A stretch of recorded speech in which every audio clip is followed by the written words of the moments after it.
Nós estamos numa série de mensagens sobre janelas para a vida.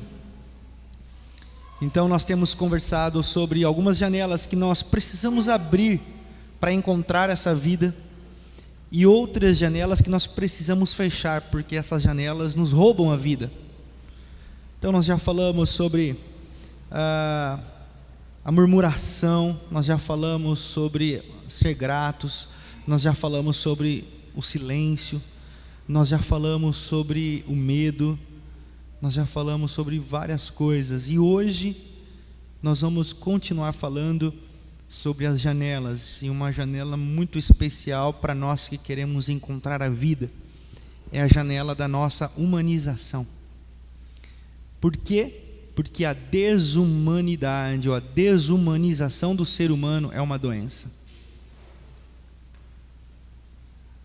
Se eu pudesse especificar o que mais assola a humanidade, eu diria: não é o câncer, não é a AIDS, não é o Estado Islâmico, não é o Trump, não é o Putin. O que mais assola a raça humana é a desumanização que ela faz com ela mesma. E por isso que eu quero falar com você essa noite sobre essa doença que assola a todos nós. E infelizmente ela assola a igreja de Jesus. Ela tem assolado aos cristãos. Então eu poderia dizer que se um cristão perde a sua humanidade, ele perde a sua essência, e para nada serve o seu Cristo, e para nada serve a sua fé. Quando nos desconfiguramos de seres humanos, nós perdemos a essência. Quando a Bíblia diz lá em Gênesis 1, 26 e 27 que nós somos criados à imagem e semelhança de Deus, a palavra hebraica ali é telos, vem do telos, ou seja, a faca serve para cortar, a água para molhar. E o homem, qual que é o telos do homem? Ser a imagem e semelhança de Deus. E quando nós perdemos essa imagem de Deus, é quando nós perdemos a nossa humanidade, porque Deus nos fez humanos, Deus nos fez gente. E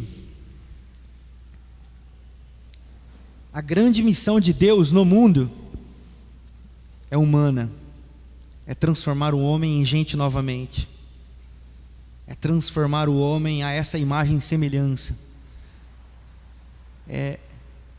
A missão de Deus é trazer o homem de novo para o propósito que ele foi criado, ao telos para qual ele foi criado. Eu poderia dizer que a missão de Deus sobre a face da terra, ela é humanitária. Ela é humanitária. E nós vamos vendo, e nós vamos testificando que essa é uma verdade.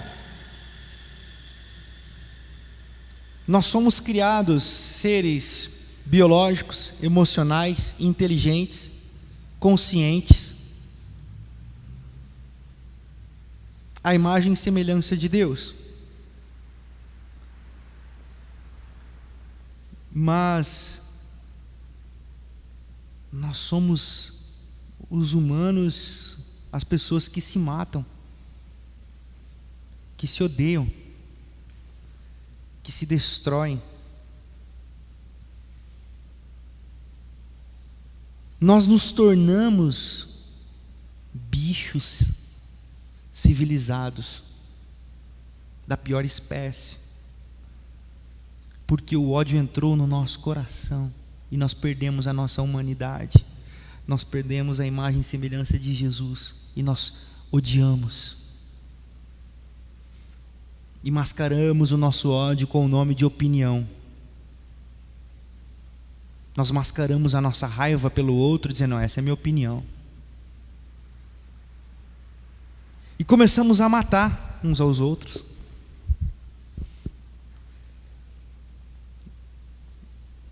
Nessa semana, enquanto eu estudava, um candidato à presidência sofreu um atentado. Deram uma facada. E o pior, deram a facada num candidato à presidência em nome de Deus. Foi Deus que mandou.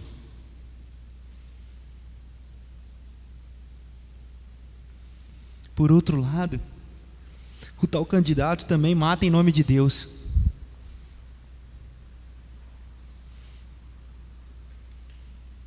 Por outro lado, o ódio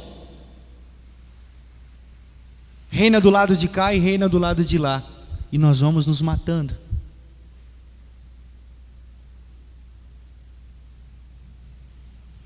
E esse ciclo de violência,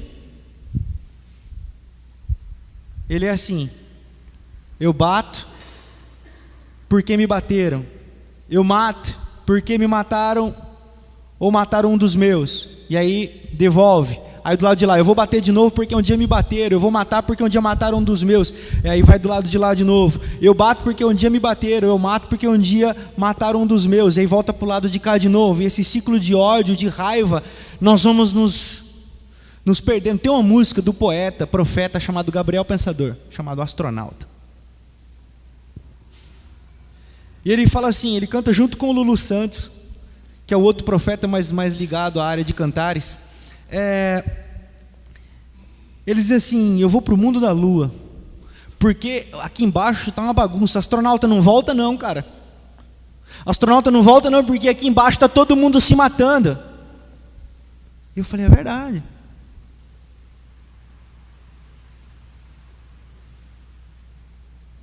E o pior, enquanto as igrejas estão preocupadas com luz que pisca, com jovem com tatuagem, com os jovens que vão para a universidade e começam a ouvir música do mundo, o mundo está entrando na igreja, tem dividido comunidades, tem separado famílias. E essa história não é nova, gente. Essa história é velha, é antiga. Porque a desumanização começou lá no Gênesis, na história da humanidade. E Deus vem alertando o povo dele, mas nós não ouvimos. E eu convido você a abrir comigo a sua Bíblia para nós discernirmos em Jesus o que Deus falou lá atrás, o que Jesus ensinou e o que nós precisamos aprender. Abram comigo no livro de Lucas, no capítulo 6. Nós vamos ler a partir do verso de número 27, eu leio na versão NVI. Lucas capítulo 6, versículos a partir do 27. Lucas 6, a partir do 27, eu leio na versão NVI, já disse, vai estar projetado aqui, diz assim: mas eu digo a vocês que estão me ouvindo. Tem alguém ouvindo o Senhor Jesus aí? A pergunta que ele começa: tem alguém me ouvindo? Amem os seus inimigos, façam o bem aos que os odeiam, abençoe os que os amaldiçoam, orem por eles que os maltratam. Se alguém lhe bater numa face, ofereça-lhe também a outra. Se alguém lhe tirar a capa, não o impeça de tirar-lhe a túnica, mas pegue sua arma e atire na cabeça dele, porque bandido bom é bandido morto. Está isso aí? Não está. Então diz assim: de acordo de todo aquele que lhe pedir, se alguém lhe tirar o que te pertence, o que pertence a você, não lhe exija que o devolva. Como vocês querem que os outros lhes façam, façam também vocês a eles. Que mérito vocês terão se amarem os que os amam? Até os pecadores amam aos que os amam. E que mérito terão se fizerem o bem àqueles que são bons para com vocês? Até os pecadores agem assim. E que mérito terão se emprestarem às pessoas a quem esperam devolução. Até os pecadores emprestam a pecadores, esperando receber devolução integral. Amem, porém, os seus inimigos, façam-lhes o bem, emprestem a eles, sem esperar receber nada de volta. Então a recompensa que terão será grande, e vocês serão filhos do Altíssimo, porque aquele que é bondoso para com os ingratos, porque ele é bondoso para com os ingratos e maus. Versículo 36. Sejam misericordiosos, assim como o Pai de vocês é misericordioso. Tem alguém ouvindo a Jesus? Alô, alô, igreja evangélica. Alô, alô, você que me assiste. Tem alguém ouvindo a Jesus?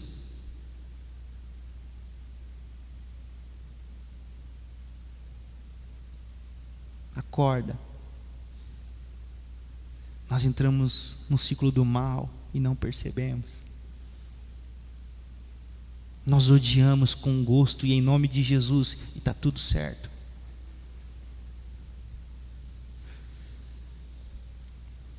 Quando Jesus proferiu essas palavras do versículo de número 36, provavelmente, aqui é só uma suposição, os ouvintes se recordaram do livro de Oséias, capítulo 6, versículo 6. Oséias 6 diz assim, misericórdia quero, e não sacrifícios. Oséias 6 diz assim, misericórdia eu quero, e não sacrifícios. Aquele que tinha que morrer, já morreu por todos nós. Não é bom, não é legal a morte de ninguém. Cristão não deseja a morte de ninguém. Em nenhum momento Jesus uniu os discípulos e falou assim, vamos pegar César na espreita. Quando a carruagem de César passar, a gente mata. César, quem era César? César matava. César era impiedoso, imperador romano, matava os jovens judeus, sequestravam as mulheres, estupravam as mulheres. Esse era o Império Romano, e é para esse povo que Jesus está falando, porque se você ler os versículos anteriores, aqui é o Sermão da Montanha.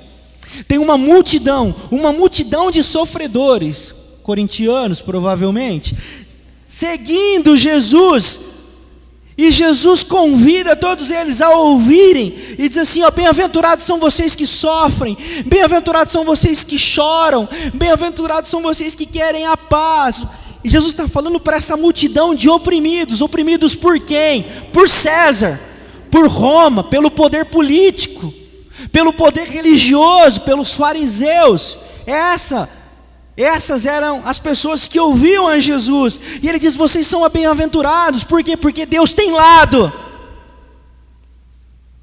Deus não é isentão. Deus não é isentão. Esse negócio de isentão, isentão é papel de quem não pensa. Deus tem lado. O lado da vítima é o lado de Deus, o lado dos que sofrem é o lado de Deus. Ele escolheu ficar do lado dos que sofrem. E ele diz, vocês são bem-aventurados, vocês são os bem-aventurados, porque vocês serão consolados, porque é de vocês o reino de Deus. Mas ele diz para eles na sequência, amém, não retribuam o mal com o mal. Jesus, é que você está chegando agora, você montou agora na charrete, quer dar lapada na égua, né? Você não sabe o tanto que a gente já sofreu aqui com esses romanos. O senhor não sabe o tanto de mulheres que já sofreram, o senhor não sabe o tanto de crianças que já morreram por causa de César. Inclusive, não sei se o senhor lembra, quando deve determinado tempo aí, aproximadamente uns 30 anos atrás, teve uma época aí que o imperador mandou matar todos os primogênitos. Sabia disso, Jesus? E Jesus olha e fala assim, sabia não? Sabia não que eu sei? Sabia não que era por minha causa? E sabendo disso tudo, Jesus diz assim, Amém. Amém.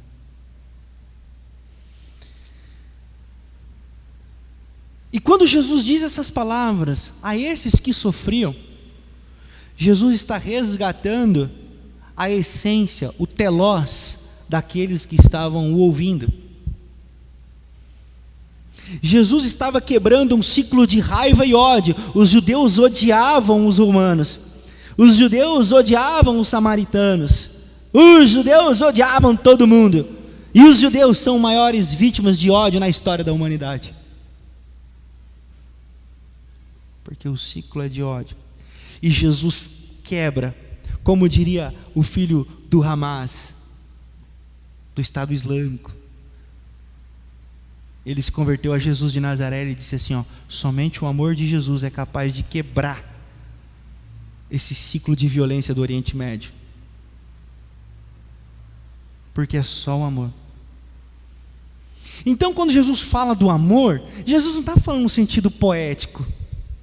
Jesus não está falando assim: ai, olha que lindo, vamos desenhar coraçõezinhos em tudo onde a gente passar. Vamos fazer caminhos de flores por onde nós passarmos. Vamos soltar pombinhas brancas. Pomba branca, mano.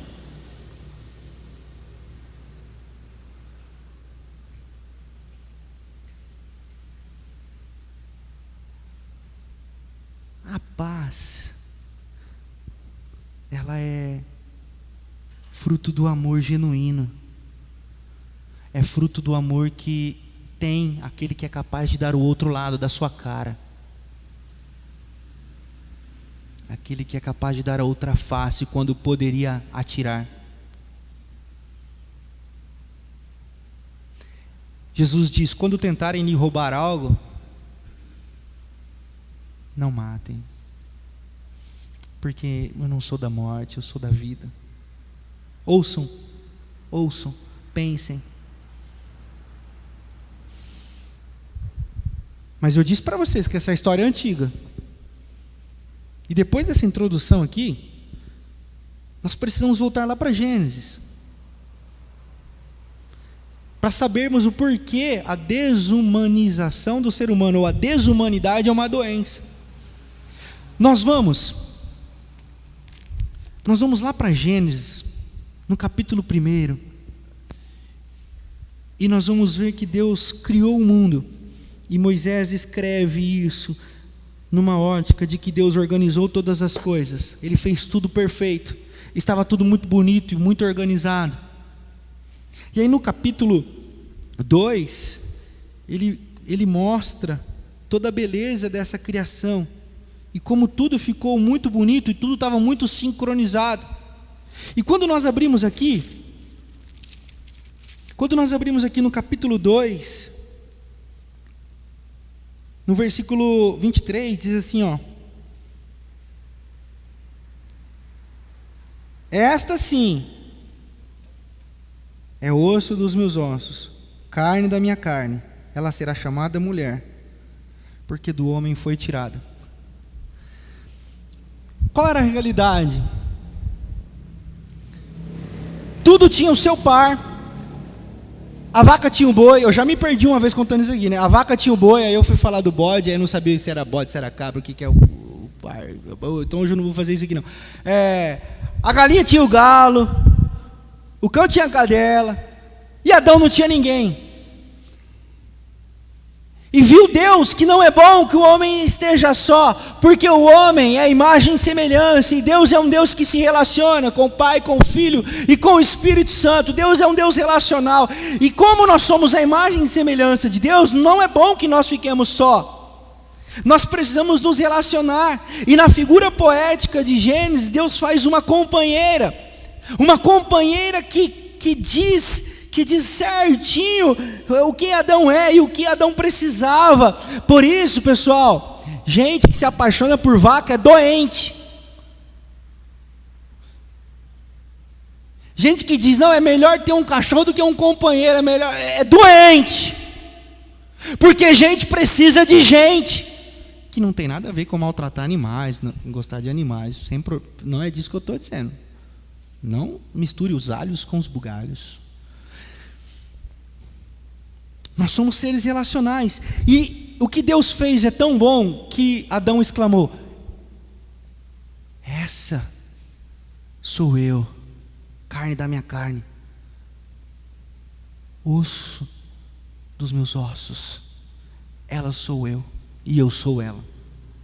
Unidade. Deus nos fez para andarmos juntos como humanidade. Mas aí no capítulo 3, a casa cai, o bicho pega e a gente se desmonta. O desejo, lembra que eu falei que Deus nos fez seres pensantes? E aí nós pensamos que podemos viver sem Deus e nos jogamos para fora da mão de Deus. E quando nos jogamos para fora da mão de Deus, nós encontramos a morte, porque fora da mão de Deus existe a morte. E nós ficamos tão perdidos em meio à nossa vergonha que Gênesis diz que estávamos como nus e nos percebemos nus, ou seja, nos envergonhamos de nós mesmos. E diante de Deus, nós começamos a nos esconder. E Deus disse: onde estão vocês? Onde estão vocês? O que vocês fizeram? E quando Deus encontra com Adão: Adão, você comeu o que eu disse para você não comer? Qual que é a fala de Adão?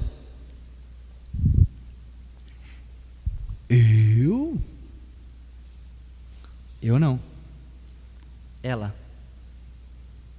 Mas espera aí, na perfeição do telós, do nosso propósito, não existia você e ela, existia vocês. Não, mas Senhor, ó, ela. O pecado nos fez eus. Deu para entender a linguagem poética aqui? O pecado nos fez eus, então não existe mais o nós. Hoje nós somos um coletivo de eus por causa do pecado. E a vida do outro, o que o outro faz, dane-se. Porque o que vale mesmo é a minha vida. Eu não, Senhor. Foi aquela lá, que na realidade vou até dizer uma coisa, foi o Senhor que me deu. Então, assim, se fosse para falar, dar real para o Senhor, moeu para você. Nós fazemos isso com Deus. Por que será que Deus quer que as crianças na África passem fome? O culpado é Deus. É isso, o Senhor faz as crianças, está vendo aqui? Somos assim o tempo todo. Nós perdemos o nós. E aí nós vamos lá para Gênesis, no capítulo 4. No dia depois do Gênesis 3, tá os dois filhos desse casal, Caim e Abel. E a poesia de Gênesis nos mostra que eles foram oferecer sacrifícios ao Senhor. E Deus se agradou do sacrifício de Abel, e Deus não se agradou do sacrifício de Caim.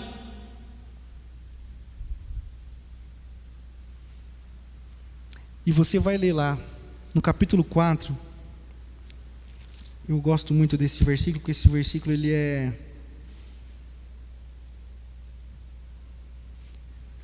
versículo 6, olha o que diz o versículo 6. Aconteceu esse episódio aí.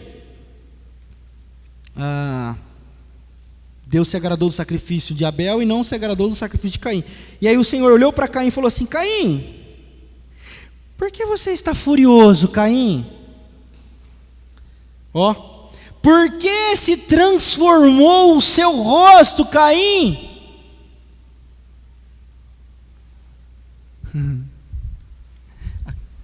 Aqui somos nós, olhando o outro. Nosso rosto se transforma. Nós odiamos. O pecado nos desumanize, nós odiamos. E o que nós fazemos com quem nós odiamos? Quando nossos rostos, nossos olhos, nosso olhar, nossa face se transforma. O que Caim fez com Abel?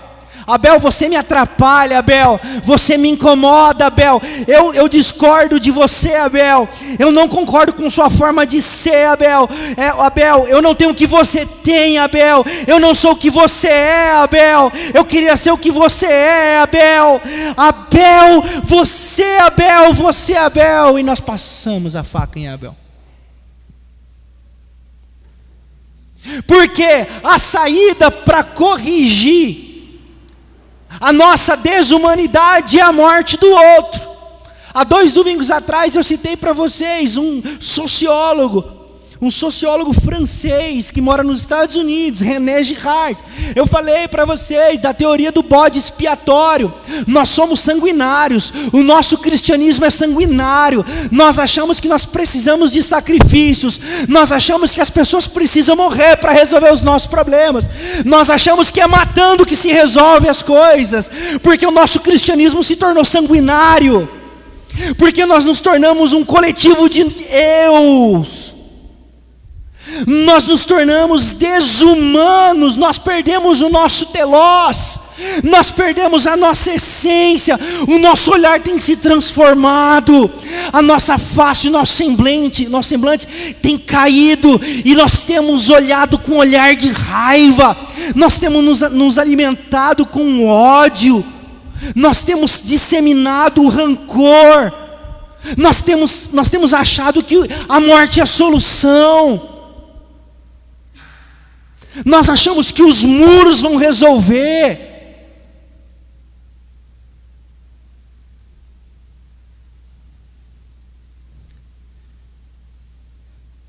Nós perdemos a nossa essência. Nós queremos que os venezuelanos morram de fome, porque é um problema que eles têm que resolver.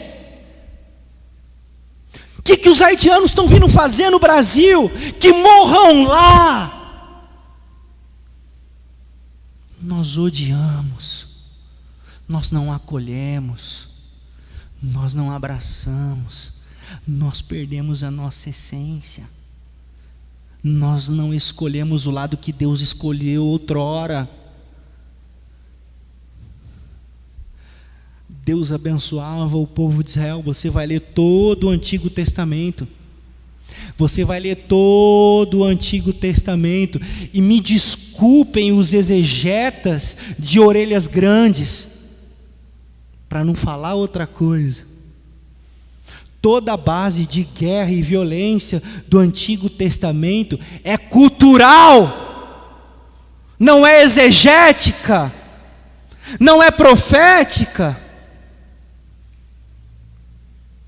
A exegese do Antigo Testamento deve ser interpretada à luz do Evangelho anunciado por Jesus, meu Deus. Ele é o caminho, Ele é a verdade, Ele é a vida. É por Ele que nós encontramos a Deus, e não lendo a Bíblia fora do seu contexto holístico.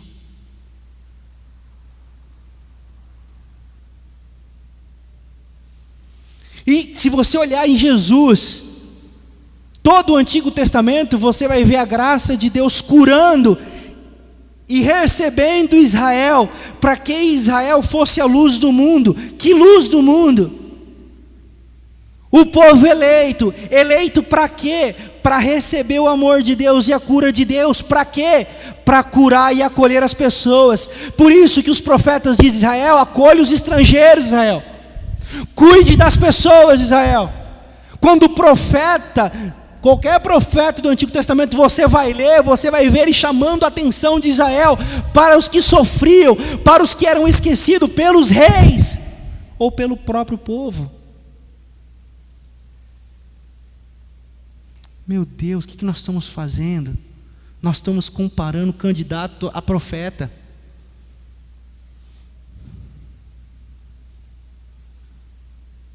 Nós estamos comparando candidato a profeta.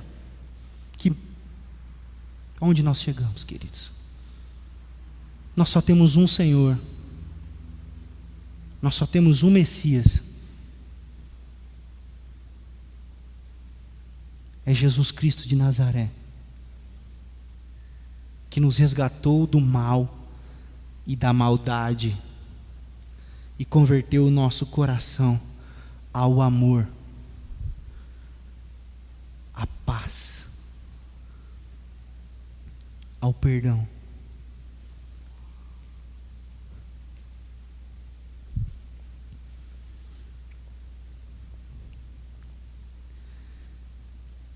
Nós precisamos resistir para que sempre haja liberdade e obedecer para que sempre haja ordem. Resistir para que sempre haja liberdade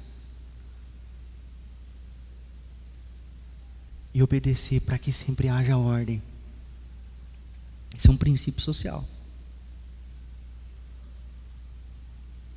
Mas nós perdemos a nossa humanidade porque nós nos tornamos Caíns. O nosso semblante está caído, gente.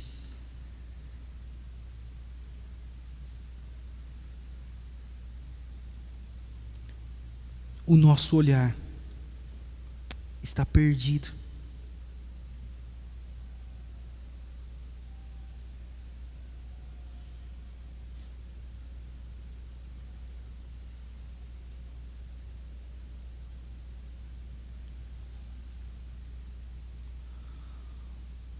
Nós somos chamados para ser sal da terra e luz do mundo. E cuidar e curar o mundo das suas dores.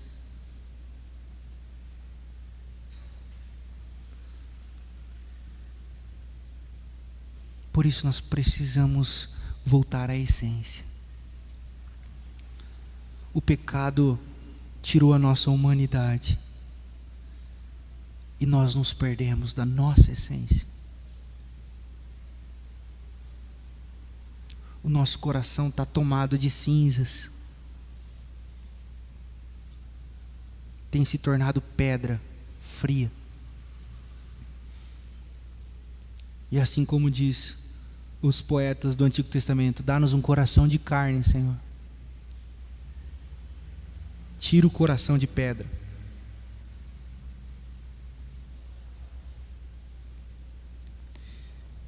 É por isso que Jesus, quando vai falar com aqueles que estão sofrendo, Jesus não traz uma palavra, bora lá, bora picar o pé nesse governo aí, vamos revolucionar esse negócio, bora lá,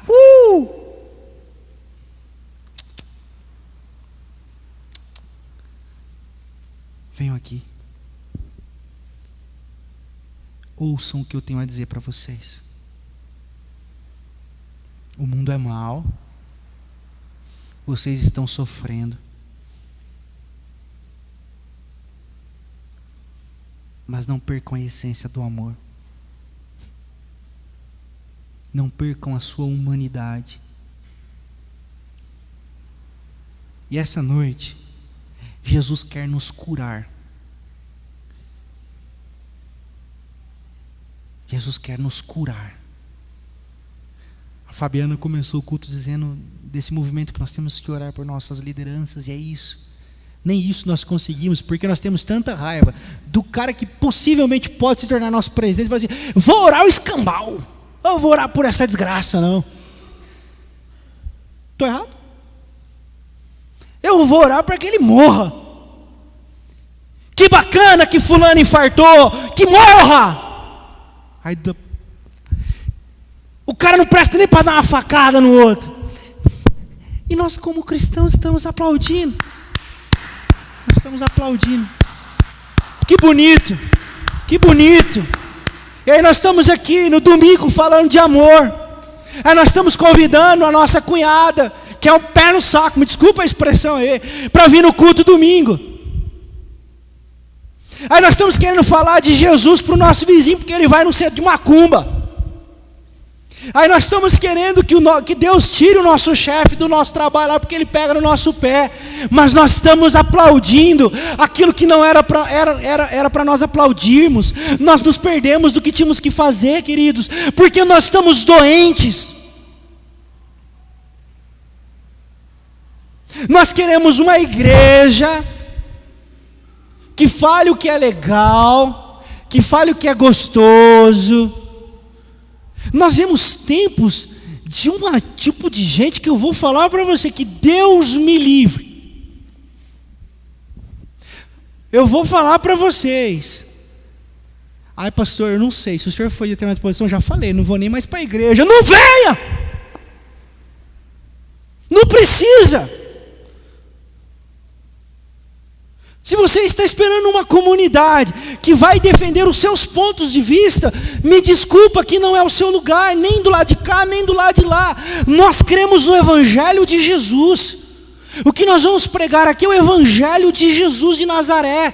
O Cristo vivo, o pão vivo que desceu do céu e encarnacionou, tabernaculou entre nós para nos ensinar a ser gente como Ele sempre sonhou e planejou para a gente.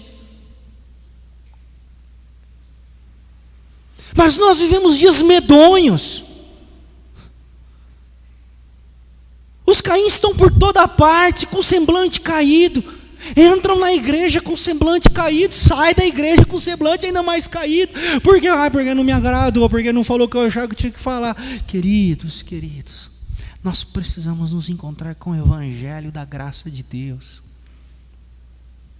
Nós precisamos nos encontrar porque nós amamos uns aos outros, porque se nós não somos capazes de amar uns aos outros, como nós podemos afirmar que amamos a Deus a quem nós nem vemos?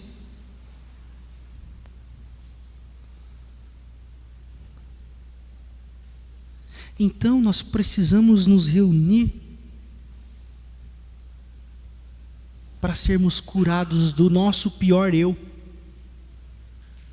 E nessa cura do pior eu que há em nós, nós somos abençoados por aqueles que estão ao nosso lado. E olha que gostoso, nós começamos a se tornar abençoadores e abençoadoras daqueles que estão do nosso lado, na nossa mesa.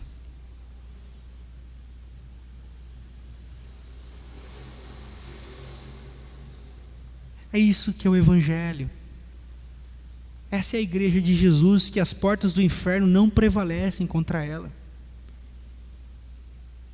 Uma igreja que se reúne para trazer à memória o que Jesus fez e para sinalizar o que Jesus está fazendo. E Paulo vai escrever aos Coríntios que Deus, aos Efésios, que Deus está reconciliando consigo o mundo, trazendo tudo para Cristo.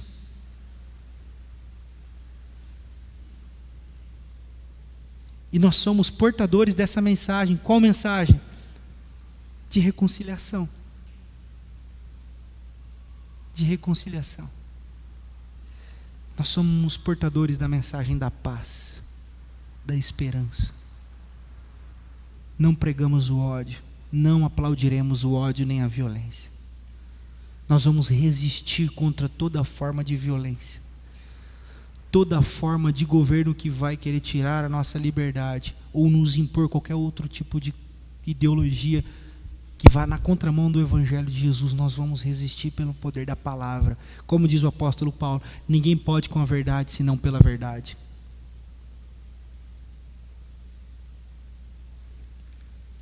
Que Deus nos cure dessa doença chamada desumanidade ou desumanização.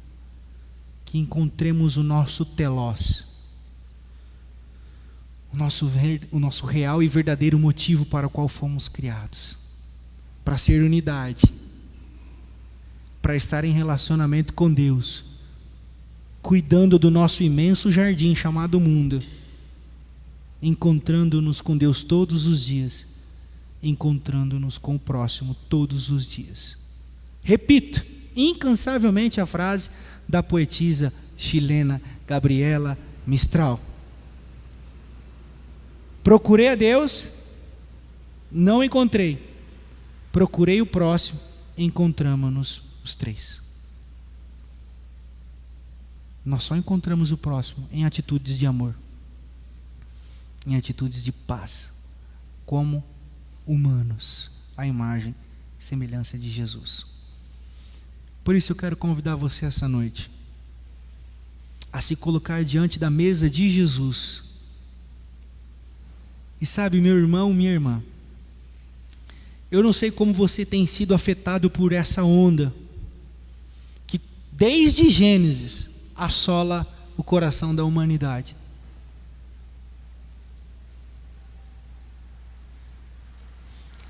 Quem sabe você tem sido um dos que tem odiado. Quem sabe você tem sido um ou uma dos que tem aplaudido a violência. Mas nessa noite o Senhor quer curar você. O Senhor quer me curar. O Senhor quer curar a igreja dele, para que através de nós flua o amor e não o ódio. E a mesa é o melhor lugar para estarmos, porque a mesa é o lugar dos pecadores. Certa vez Jesus se reuniu com gente da pior espécie que tinha no seu tempo e se assentou com eles à mesa. Os fariseus, vendo que Jesus se assentava com aquele tipinho de gente, chamou um dos discípulos e disse: esse é o Salvador que vocês dizem acreditar? O discípulo disse: é, ele mesmo, o Jesus de Nazaré. Mas ele se assenta com esse tipo de gente? E Jesus, sabendo do teor da conversa, disse: ei, cabeça de guidão, não são os bons que precisam de médico, mas os doentes. Eu não vim para os bons, eu vim para os que não são bons. Por isso, nessa noite, você pode se colocar diante da mesa de Jesus para ser curado.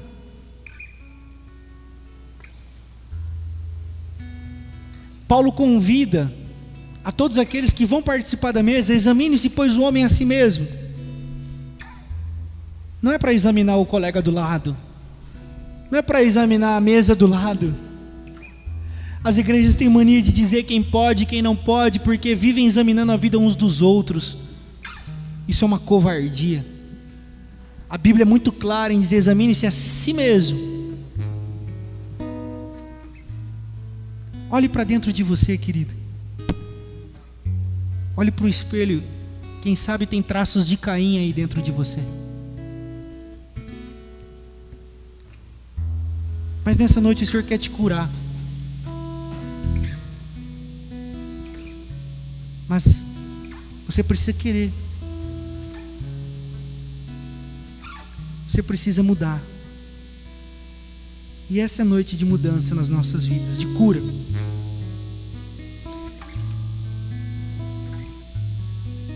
Que nada nem ninguém te impeçam de se achegar à mesa de Jesus. Esse momento não é para os batizados. Esse momento não é para os santos. Esse momento não é para os bons. Esse momento não é para os membros da primeira igreja batista em Botucatu. Esse momento é para todas as pessoas, seres humanos, que ouviram a voz de Deus dizendo: venham, podem se assentar à minha mesa. Por isso, que você não se sinta constrangido a nada, mas que sinta-se convidado por Jesus a participar deste momento, examinando o seu coração, examinando a si mesmo. Que não haja em vocês nenhum orgulho pessoal, porque não são os seus méritos, não são os seus grandes feitos, nem suas boas obras que te permitem participar desse momento. É a graça de Jesus que faz isso. Por outro lado, que não sejam os seus medos, que não sejam os seus temores, que em nome de Jesus não haja um medo de Deus, Porque o verdadeiro amor lança fora todo medo. Porque não há débitos. Porque a graça de Jesus nos convida ao perdão total dos nossos pecados.